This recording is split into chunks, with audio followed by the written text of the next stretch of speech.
the world is changing faster than ever.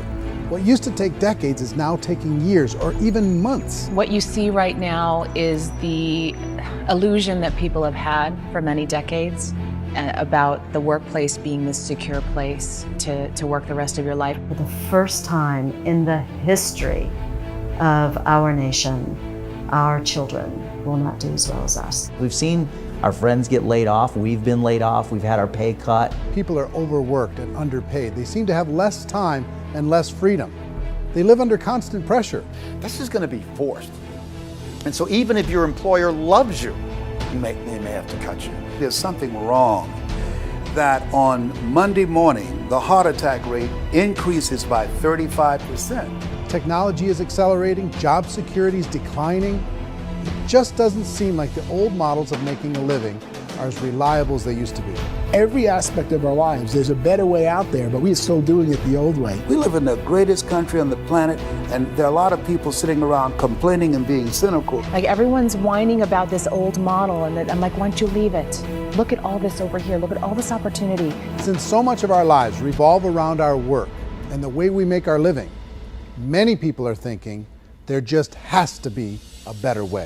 The biggest challenge facing our world today is not making money, is what are we going to do with all the displaced, unemployed people? People are afraid that they're going to make the wrong decision. People are afraid of the unknown. People are afraid that maybe I don't have the skills. Hey, sports fans, industrial age is over. It's dead. It's dying. That's why going to school to get a job is an obsolete idea. A steady paycheck is an industrial age idea.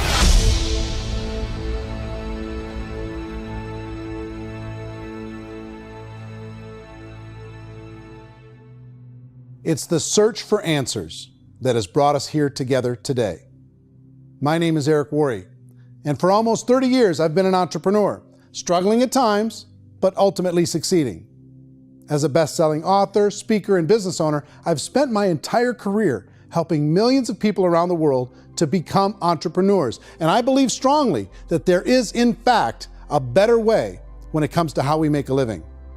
The career landscape has changed dramatically, and many are still working in a model that is completely out of date. What worked for previous generations isn't working as well for people today. In this film, we're going to explore 3 important questions. First, what's really going on in our working world today? Second, in this new economy, is it better to become an entrepreneur, or is it safer to work for someone else? And third, if a person decides to become an entrepreneur and start their own business, how can they do it without taking on massive risk? To help in this journey, I've brought together some of the greatest experts and thought leaders in the field of entrepreneurship to share the real facts with you. My intention is to give you new information that will allow you to make choices that are not limited by an old, outdated model. Let's start by understanding what's going on in our working world today. Let's look at unemployment. 30–40% of the people are honestly not working, but would be working. What our government does is if you haven't found a job in 6 months, we don't call you unemployed. We pretend you dropped out of the labor force. I've often said that unemployment, particularly structural unemployment, that's unemployment due to technological changes, is the first sign of economic growth. Think of it, 10 people live on an island. They go out every day and fish. One day, new technology shows up. A missionary brings them a net. Now, using the net, one pilots the boat, one throws the net. 2 fishermen can do all the work 10 used to. That's a 500% increase in productivity, 2 doing the work of 10, in one day. You don't have to learn a lot to learn how to throw a net instead of throw a fishing line. The island's got a big problem, 80% unemployment. But the island still has all the wealth of the fish because the 2 people produce as much fish as 10 did. Now, of course, looking back in history, these changes used to take thousands of years. And during that time, we went into farming and transportation. Some of us became doctors and some teachers and lawyers, and we developed all these new professions and new manufacturing jobs. Today, these changes are occurring literally in one day when a new technological advance occurs, and we don't have the social structures to deal with it or to retrain the unemployed people. On a global basis, everything is being turned upside down because of the rapidly advancing technologies. They are eliminating many jobs, and we have been left with many people not prepared for the jobs that exist. A lot of demand in public companies was to squeeze out all the fat and to get just as much margin as we possibly could, and fat equals humans. So this idea of job security in information age is so obsolete, but it's still taught inside our school system, and that's where the problem starts. There's no financial education in the school system, and people are still trained to be employees who work for that paycheck. This is a chart on the middle class.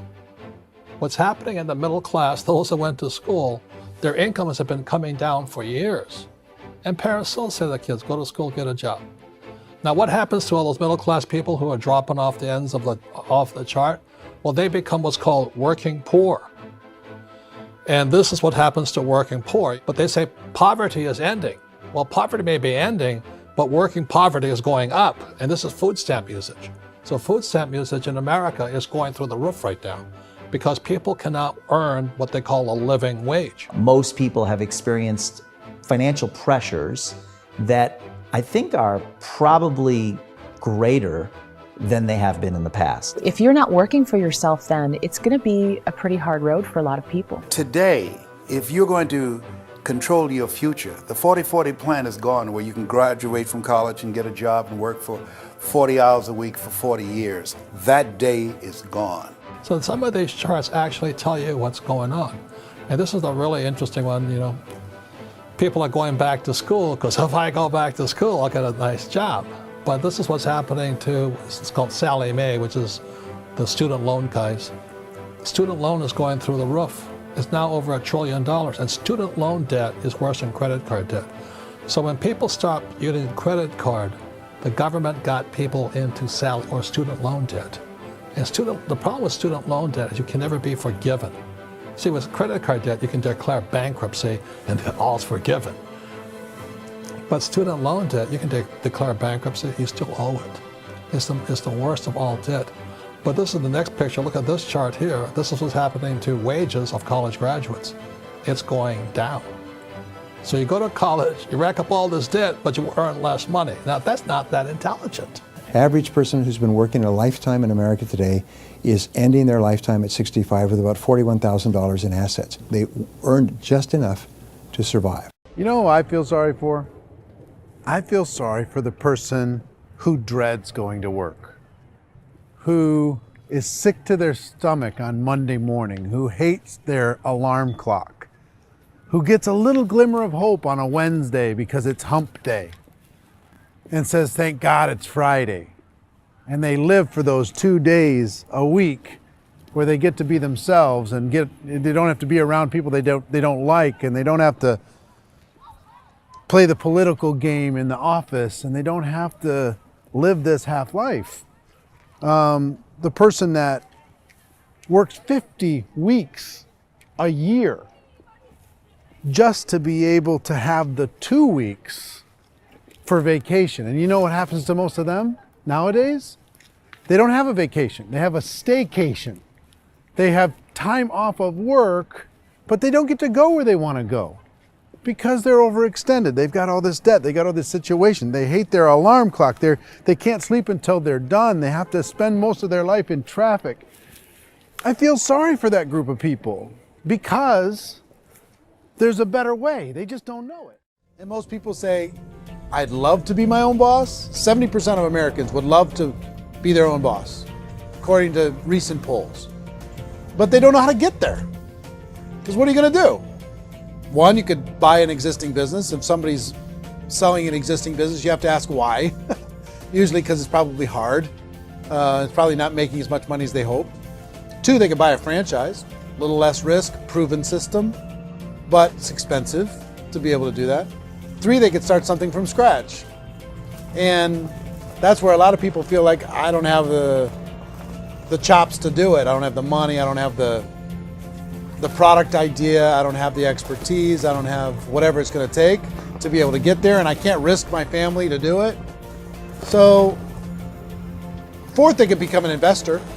A lot of people in this town invest to try and figure out a way, but you got to be pretty smart with that game too, right? In our search for a better way to make a living, we've come to the conclusion that becoming an entrepreneur is actually safer than being an employee.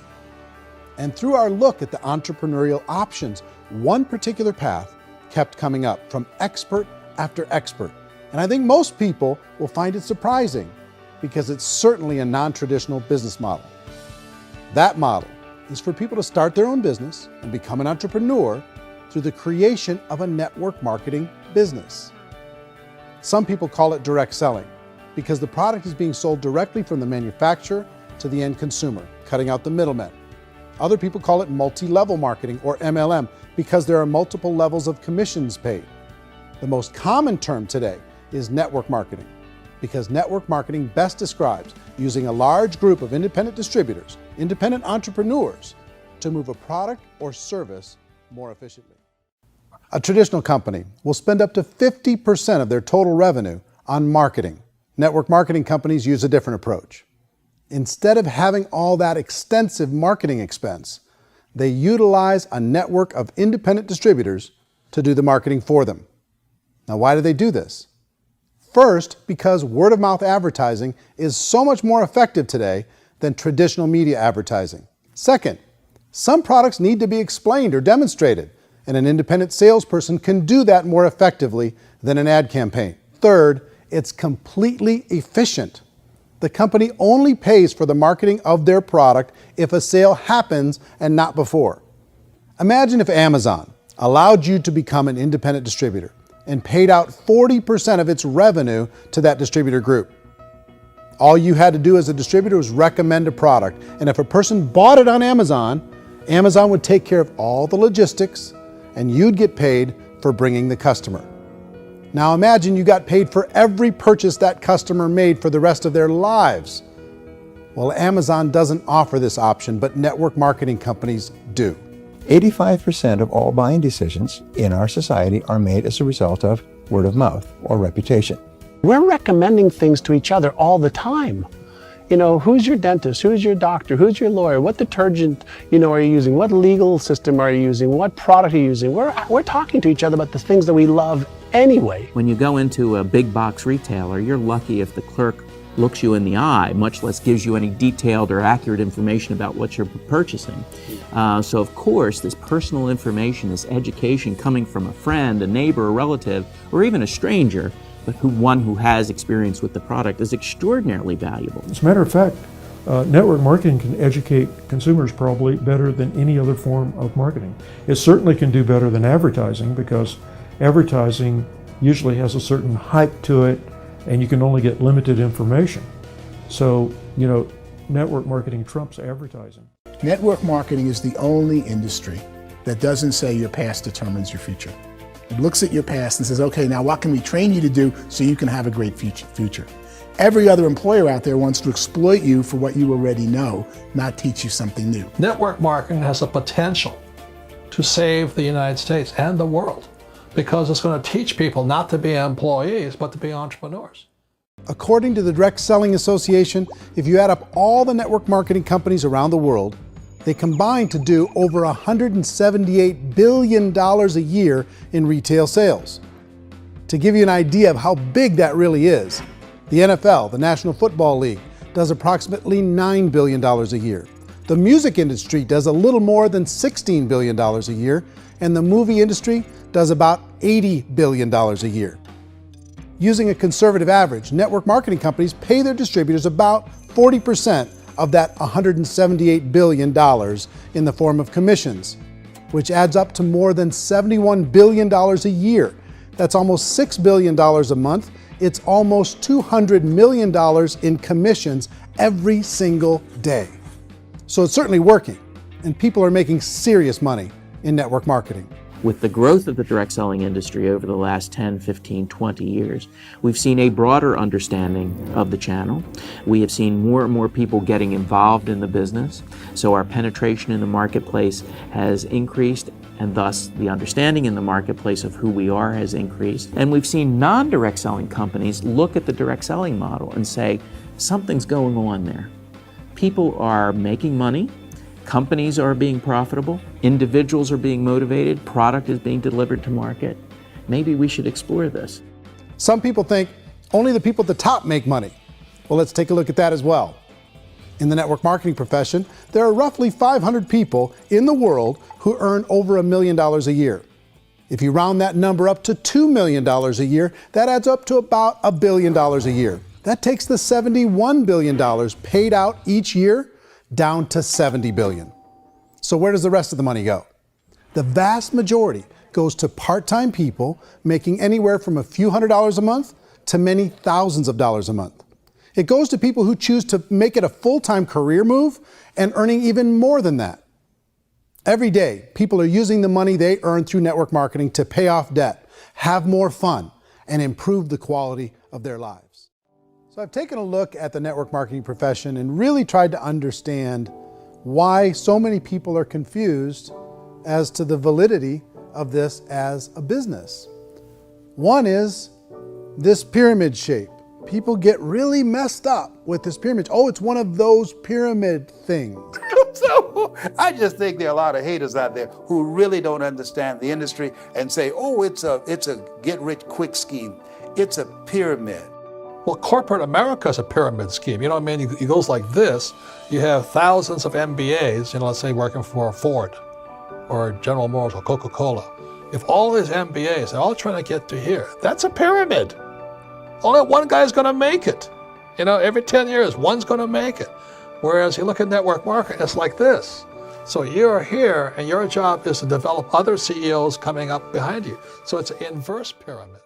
If you decide to look further into a network marketing business in order to generate more cash flow for your family, I would recommend reviewing the following 4 elements. First is the product or service. And on the product or service, I would ask 5 important questions. 1, do you like it? Is it something you would feel comfortable sharing with others? 2, is there a recognized need in the marketplace? It's hard to create a need if one isn't naturally there. 3rd, does the product meet that need? Does it solve a legitimate problem for consumers? And 4th, is it priced to sell? Can it compete in the marketplace? And 5th, is it priced for profit? Is there enough margin for the company and the distributor to be able to generate income for the long term? If you can answer the questions on the product to your satisfaction, the next element to consider is the company itself. Is it well run? Do you believe in the founders or the management team?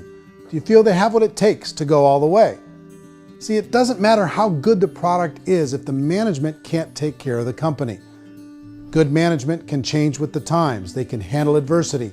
They can make good decisions. Make sure you choose a company that can serve you for a long time. The third element to consider is the compensation plan. And with that, there are 3 important things to look at. First, a brand new person needs to be able to generate some money fairly quickly. It may be an obvious reason, but you can probably imagine the ripple effect of a distributor getting involved and having even a small victory fast. That can only help with the overall success of the organization. Second, a person should be able to develop a moderate part-time income in a reasonable period of time. As they develop their network and as their sales grow, they should be able to enjoy more benefits.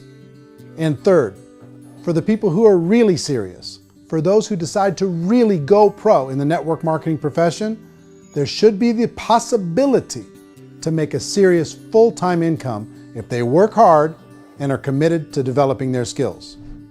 If you're comfortable with the product, the company, and the compensation plan, the last thing you should look at is the support that will be made available to you. Does the company have a website? Does it have a solid online reporting tool? Do they have comprehensive training available? Do they host events to help you build your business? If you decide to do this, what kind of a support system can you plug into? Choosing a network marketing company is a personal decision.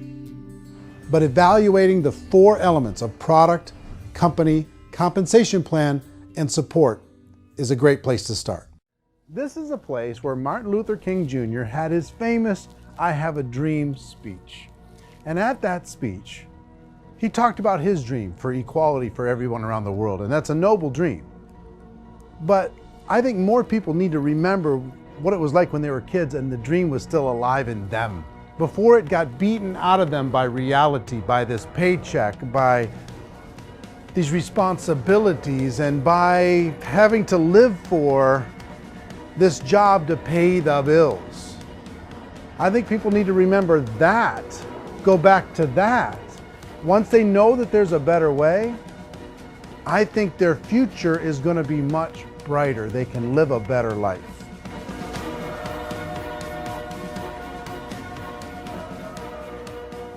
So if you're considering getting involved in a network marketing company, let me offer you just a few pieces of advice.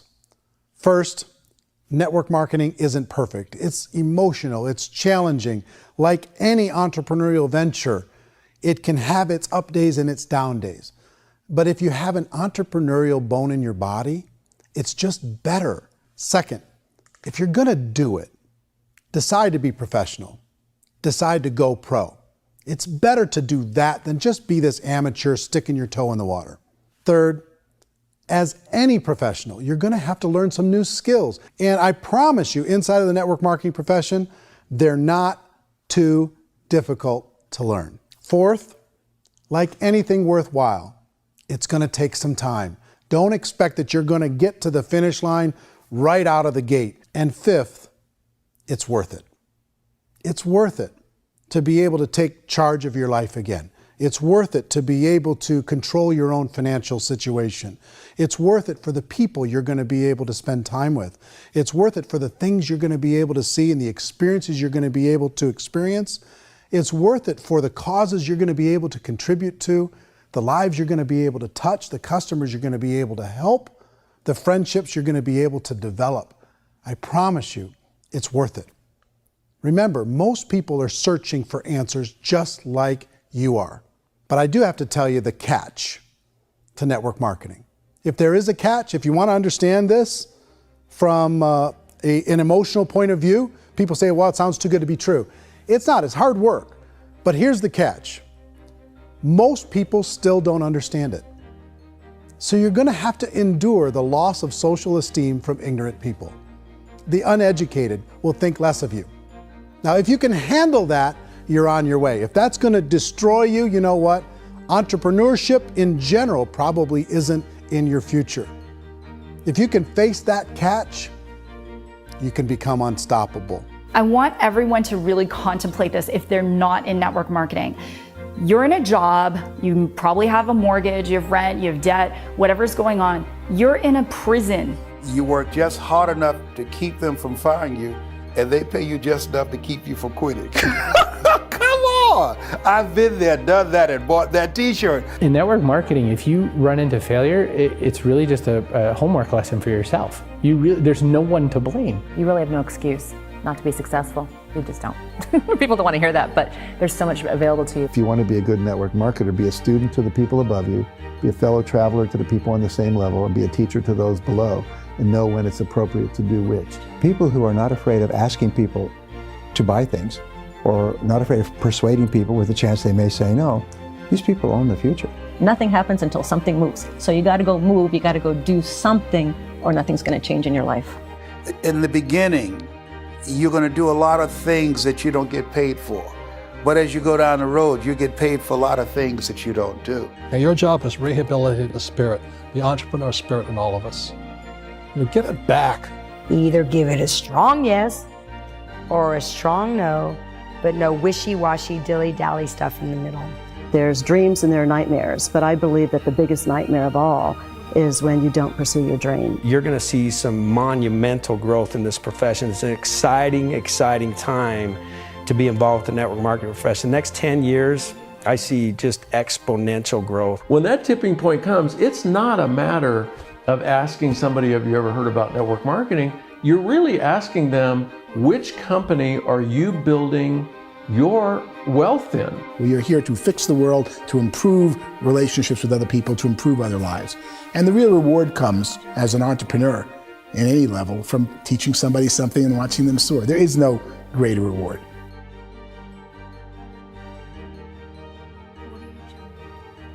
Life's too short to spend it living someone else's dream instead of your own.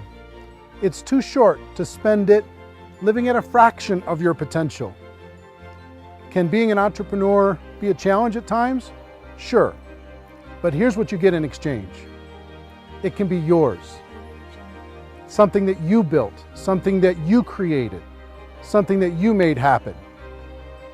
This balloon represents your dream. It represents entrepreneurship. My wish for all of you is that you would reach out and grab it. The choice is up to you.